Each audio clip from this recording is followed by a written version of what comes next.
Hey everyone, GoBotch here, back today with a brand new post-game show episode from Madden 20 franchise with the Dallas Cowboys. Victorious in Week 10 against the Vikings, 34-24 was the final. And we're going to bump up Tyrone Smith finally, getting an upgrade for pass protector. Joe Jackson, Connor McGovern, and Donovan Wilson also get upgrades. For what? I don't know. They didn't do anything, but I guess they learned a lot on the sidelines today, so that's good. That's part of it, being a bench player and, you know, doing what you can do in that regard. So we're going to get these guys their upgrades real quick, and then we'll go through our post-game show and see what's going on around the dang league of football. All right, but hopefully, I hope y'all are enjoying all this content. If you do enjoy this post-game episode, again, hit that thumbs up button, hit that notification bell so you never miss out on any Madden content or other content here on the channel.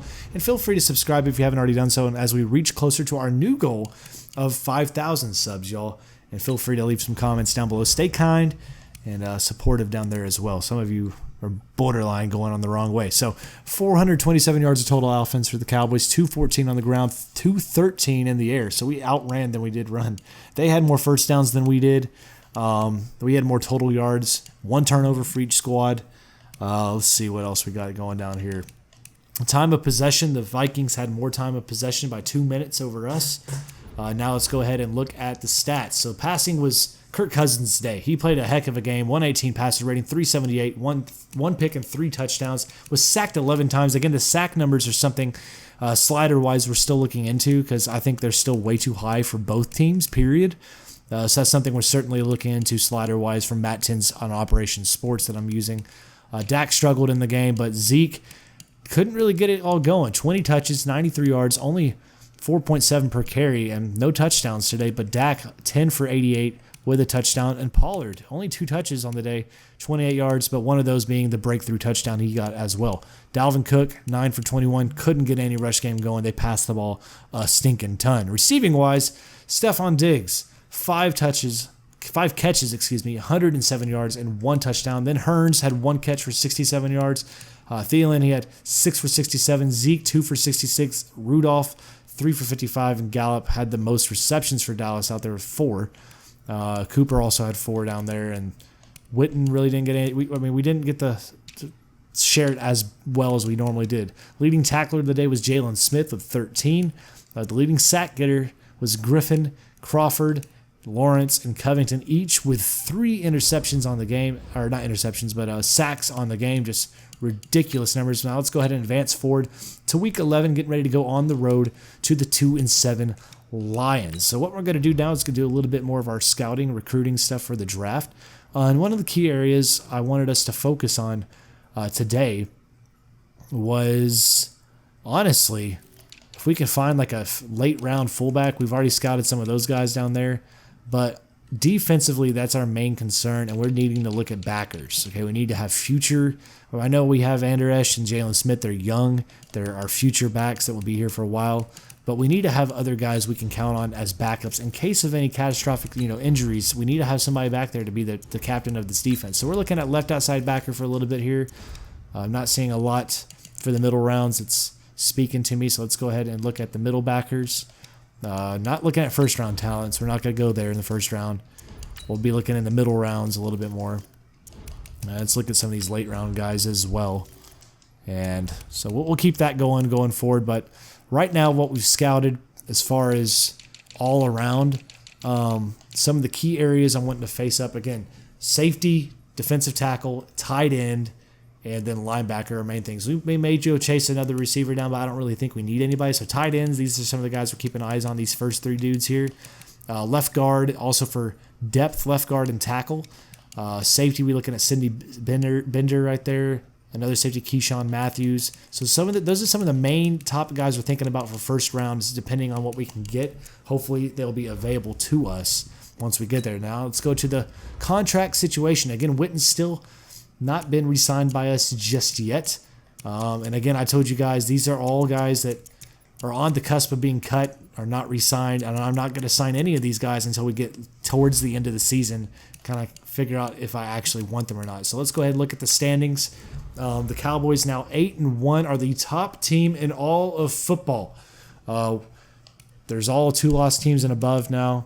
Who's the worst team in football? Let's see. The Dolphins, 0-8-1. That's so unfortunate and sad. Dang. That sucks. But let's go ahead and look at division by division. The Ravens are tied with the Browns across the AFC North.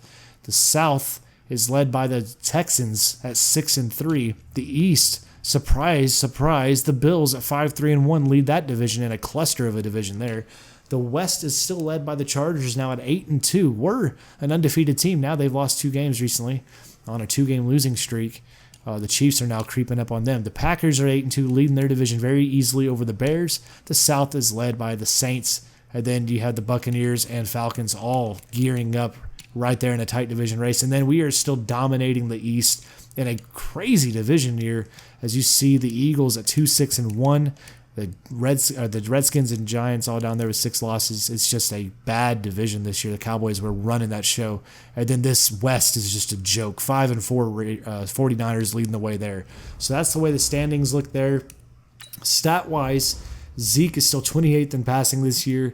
In passing, we don't pass it a whole bunch downfield. We're not going to ever lead that. Zeke is 2nd in rushing. And then let's see if there's anybody in receiving. Our top receiver is Cobb, 70th in receiving. 21 rushes, or 21 receiving touchdowns, or 21st in receiving touchdowns, only with 5. So that's what we're looking at there. But again, you look at Zeke's numbers there, the rushes all really spread out as far as 5 is Dak Prescott leading the way for our rushing touchdowns. Receiving wise, spreading out there too, 35, 33, 24, 22, 19. Really been able to spread that ball out throwing wise, even though we don't throw it downfield very often, so that makes me happy to see there. Let's go look at some of the league leaders and see who's all still on top in the stats across the NFL. So leading in passing is Phillip Rivers with over 3,000 yards passing, 20 touchdowns, and 10 picks. Top touchdown guy is Drew Brees, our one and only blemish on our record right now.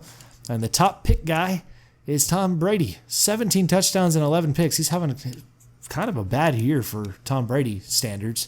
So that's kind of sad to see.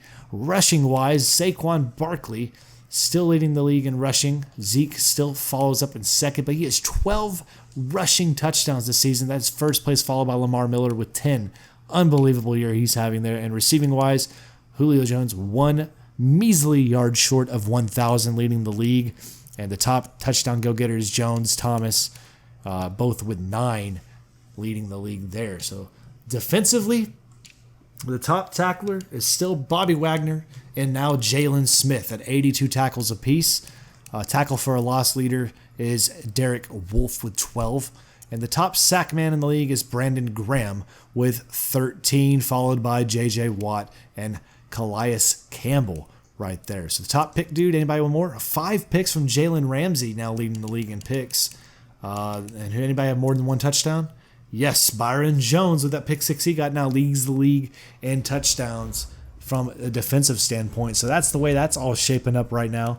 Let's now go ahead and look to see what our training is for this week's game. We're looking at shallow cross and pass defense. So cover 6, we're actually just going to go ahead and simulate these today because we never get gold ever. So I'm just going to go ahead and sim those, let them do their thing there. And we'll get ready for the week ahead. And we got bronze. No, I thought we would get silver for it. We got bronze on the simulation. That's no bueno. Okay, well, that sucks. And we got some upgrades here now. We got Jeff Heath, Rico Gathers, and Michael Jackson Sr. So Heath, a guy that we're still not sure if we're going to bring him back just yet. And they want him for run support. But honestly, for me, I want him to be better with like a hybrid. Do both. Do both well. Because I need you to be good back there in coverage as well. Really do. Rico Gathers, one of our backup tight ends. We'll make him a better vertical threat. Again, tight end is a key spot for the Cowboys next season. We're kind of trying to figure out, are we going to try to bring back the ancient, Jason Witten, who came back out of retirement? Will we try to return him back? So looking at our roster right now, the key spots that we're iffy about is mainly tight end. Because I brought back Jarwin just to be there, but he's not going to be a starter for us. We need to get somebody that's in the 80s or a young rookie that's better than Jarwin, realistically, is what we're looking at. So if that means we need to sign Witten on to like a 1-year extra deal and then draft a rookie, then we may do that. because he's still, 83 overall. That's respectable. He'll get the job done, but I'd much rather have somebody that can do what Witten does, but have much better speed, because Witten's speed is terrible. 74, which I guess isn't. Why is he bald? What the heck? Okay, but that's weird. But we're good. We're set everywhere else. Offensive line, we're fine. I do need to find some depth for left tackle, also center, right guard. We lack depth in our offensive line. So if anybody goes down with an injury, we're in trouble there. So depth is an issue. Maybe on the offensive line we need to cover. Receiving, we're fine. Defensive line, we're just fine. We can't replace Lawrence if he gets hurt, really, but defensive tackle, we're all very similar there. So I'm feeling comfortable everywhere else except for our safeties and linebackers. That's our main issues there, is safeties and linebackers for depth, and of course an outside backer to fill in for the left outside next year. So those are the key areas we're going to keep thinking about as far as the draft, but we still got a ways to go, okay? Looking ahead, what we're going to be covering in the next episode, of course, is the Week 11 game against the 2-7 Lions.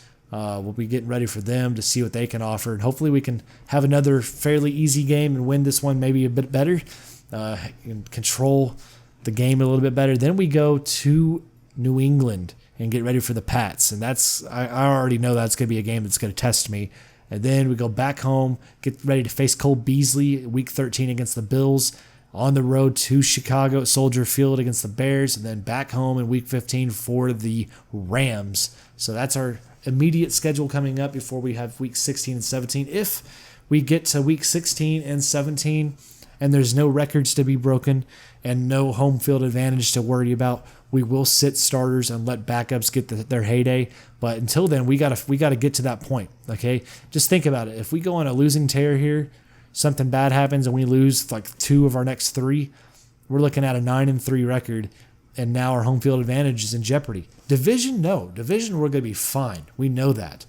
Unless something catastrophic happens in this division and the Giants rattle off a 10-6 season, and we lose 5 of our last 7 games, we're going to be okay.